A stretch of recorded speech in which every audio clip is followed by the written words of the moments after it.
Hello, friends, and welcome into my office. Yes, this is temporary, but I couldn't wait to get this epic contest of scintillating sitcom sassiness out for your eyes and ears to enjoy from a safe distance.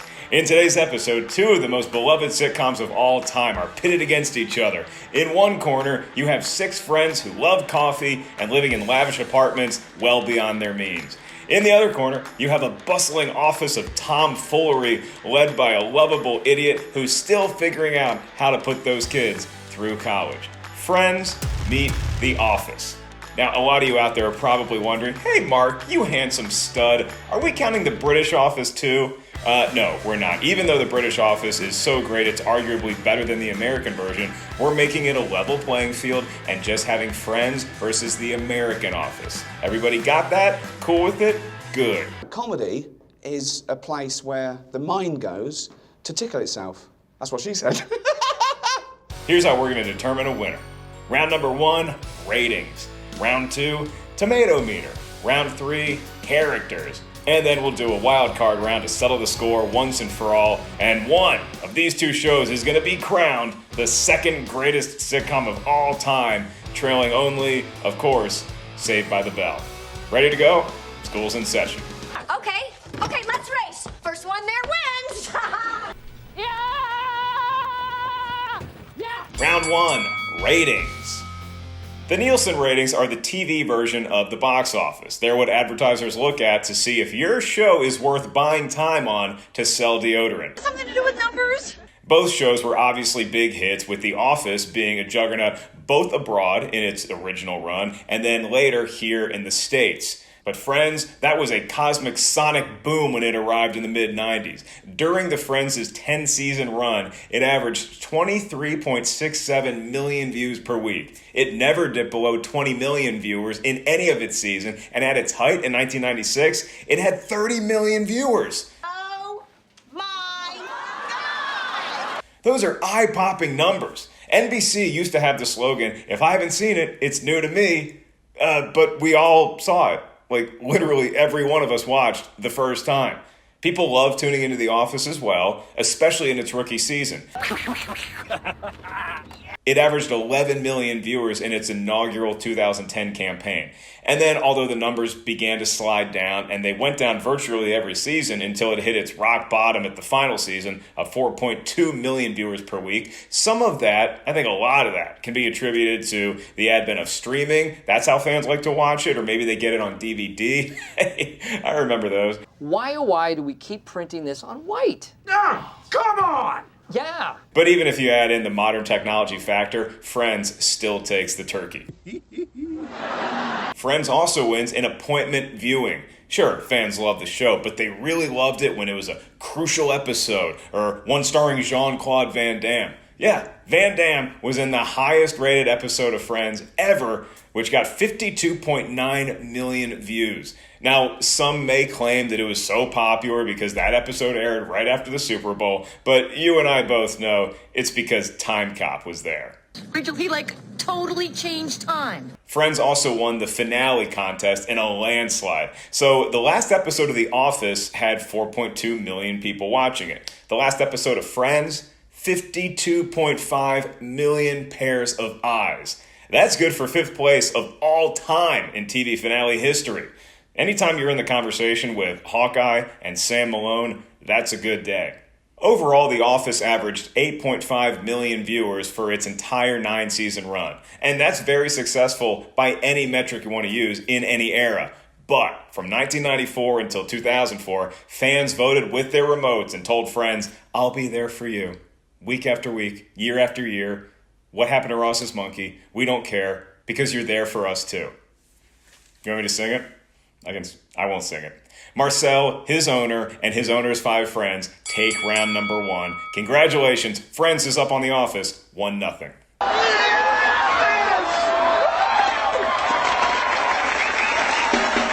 Round 2, Tomatometer. Okay, so people clearly watched these shows and they kept coming back for more. But were the shows, good? That is so funny. Let me see that in a second.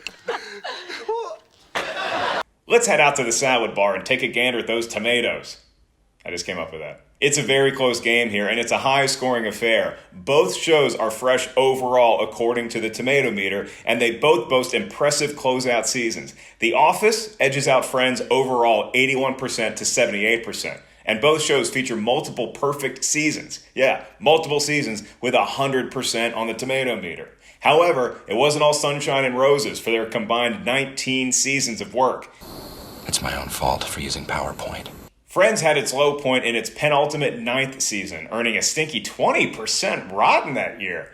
Wow. Oh, that's not cool. Coincidentally, The Office's second to last season was also its low point, as it called only a 44% rating.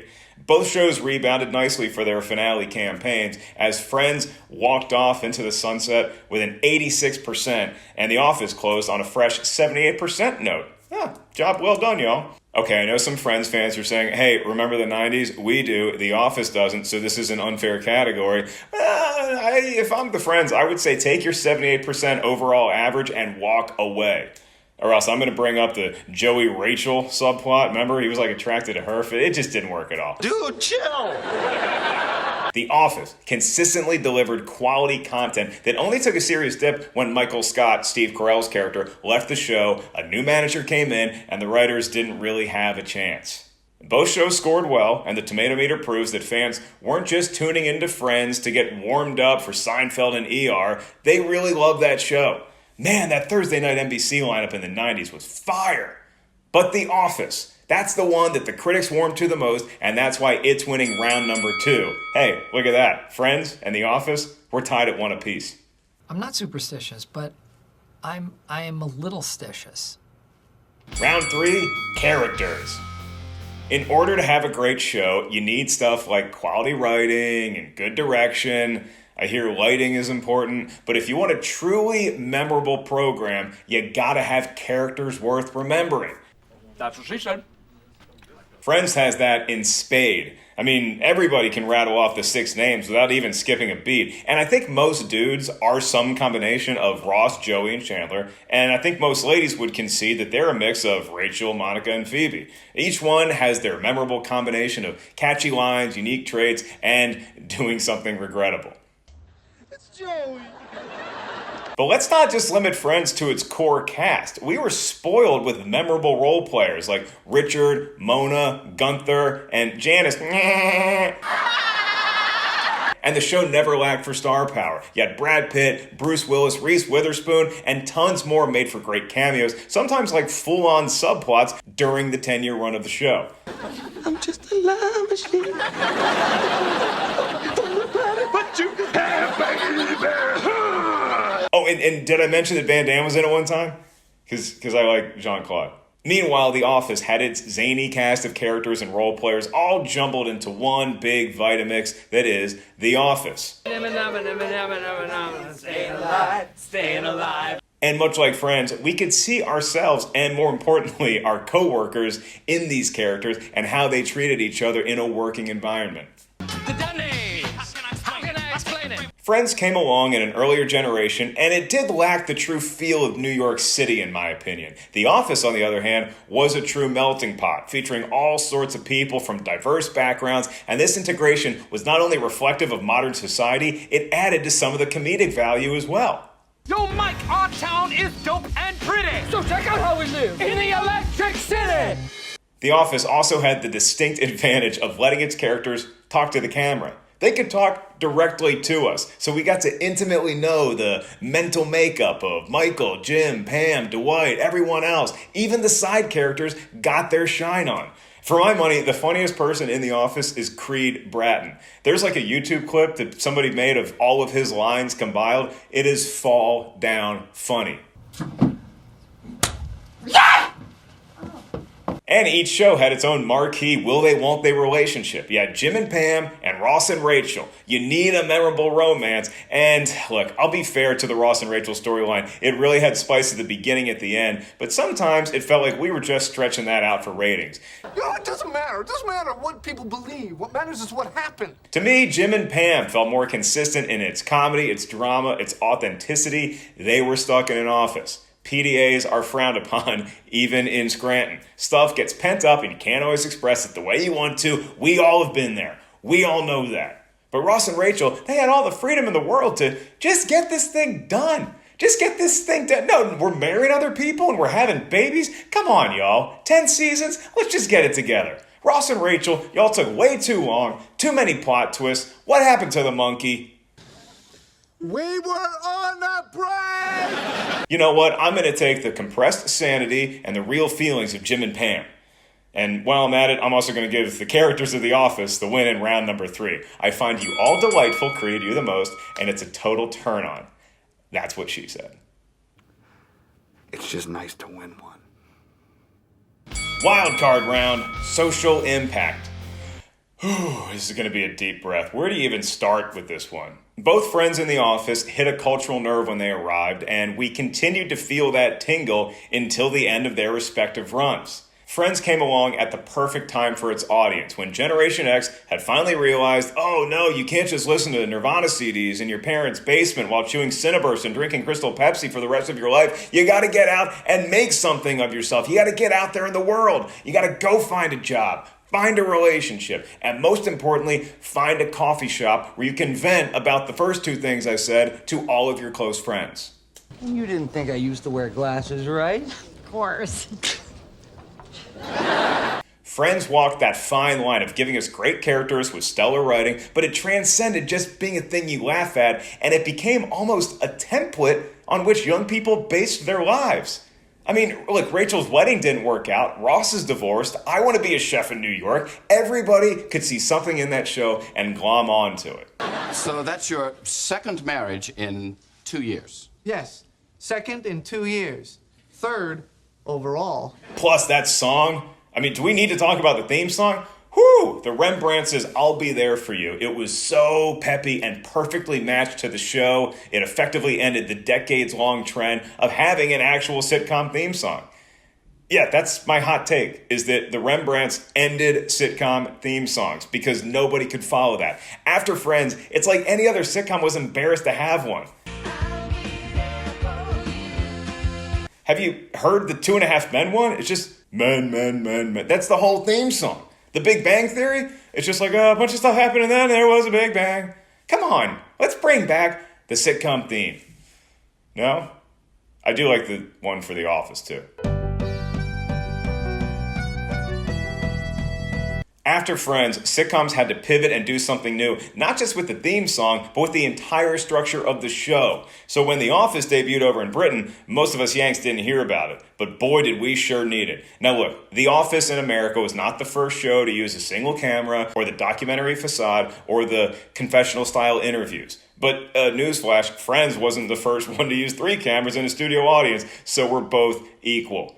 Bears beats Battlestar Galactica. And in the case of The Office, millions upon millions of real-life office workers needed a show that was not only entertaining, but it also felt like a humorous 30-minute therapy session. Everybody who's ever been in an office for any amount of time knows, I gotta deal with the boss, I gotta deal with a coworker that gets on everyone's nerves, and we all know who the Office brown nose is. The Office was very funny and satirical, but it also reassured us that, look, we're all in this thing together. And it did that before High School Musical reiterated that point. The Office made huge stars out of its cast, created tons of gifts, and kicked the usage rate of streaming service and iTunes viewing into another gear. It solidified the single-camera sitcom as the go-to method for all future comedy series. Maybe the classic 3-camera studio audience model became a dinosaur because of Friends. During its multi-year reign, the cast of Friends was everywhere. Magazine covers, billboards, the bank. The cast famously negotiated their contracts together to ensure that each one of them made $1 million per episode. And the rest of us did everything we could to act more like our favorite friend. Groups of pals debated who's who. No, you're the Monica. The Rachel haircut swept the nation, and idiot guys suddenly had a new pickup line. Joey, if you please. How you doing? The hangout comedy format was endlessly imitated, never duplicated, and my next point may sound like a hot take, but Matthew Perry's Chandler is criminally underrated for just how influential he was in the sense of humor of that generation. I'm not great at the advice. Can I interest you in a sarcastic comment? He brought wittiness and sarcasm to a new generation of folks, and as someone who's in comedy clubs just about every night of the week when they're open, I see a lot of Chandler on a lot of my buddies that are performing on that stage. When I walk outside naked, people throw garbage at me. It's really tough to gauge what was actually the more socially impactful show, but I'm giving Friends the nod here. What's the clincher? Look at how popular coffee joints are now as meeting places for friends to hang out and dish. That's what we do. First dates, a friendly rendezvous, a business proposal. Hell, the words I'm saying right now would have been typed out on a laptop at a coffee shop if I could go to my coffee shop right now. I can't, so I had to labor here at home, but I guess now I'm missing the point. The Central Perk Gang takes the wild card round, and now it's tied up 2-2. Would you please just... And now the moment you've all been waiting for. Friends or The Office, what's my verdict? I'm only going to make you wait a little longer. Here's a fun game to play with your friends in The Office. Which characters would do better in the other one's show? Would the cast of Friends thrive in The Office? Would the quirky Scranton, Pennsylvania characters do okay in the big city? Who's going to do better? I'd love to see Dwight's take on Central Perk, or see how many times Michael Scott fires and then rehires and then fires again Gunther. But there is something so tantalizing about having Chandler Bing clash with upper management, or seeing Phoebe maybe strike up an office romance with Dwight. I want to see the Friends gang hang out and get that confessional-style documentary feel of The Office. So I'm going to go ahead and say I want to see Friends in The Office, and I'm declaring Friends as my winner in today's heated competition. No, God! No, God, please, no! No! Look, both shows are cultural landmarks, but Friends took the sitcom to new heights and actually made us invested in these characters in a way that I don't recall people caring about before. Friends gave us something to aspire to, even if it was just getting Ross and Rachel to close the deal. Now, I know that The Office helped out a lot of people, because before The Office came around, you really just had Dilbert strips to look at. Now you had The Office, and you had something to let you vent. But look, this is all just my opinion. Now, you actually do get to have your voice heard. Vent if you want to. Comment right now below and let me know, is it Friends or is it The Office? Until the next time, I'm Mark Ellis, and I'm on a break.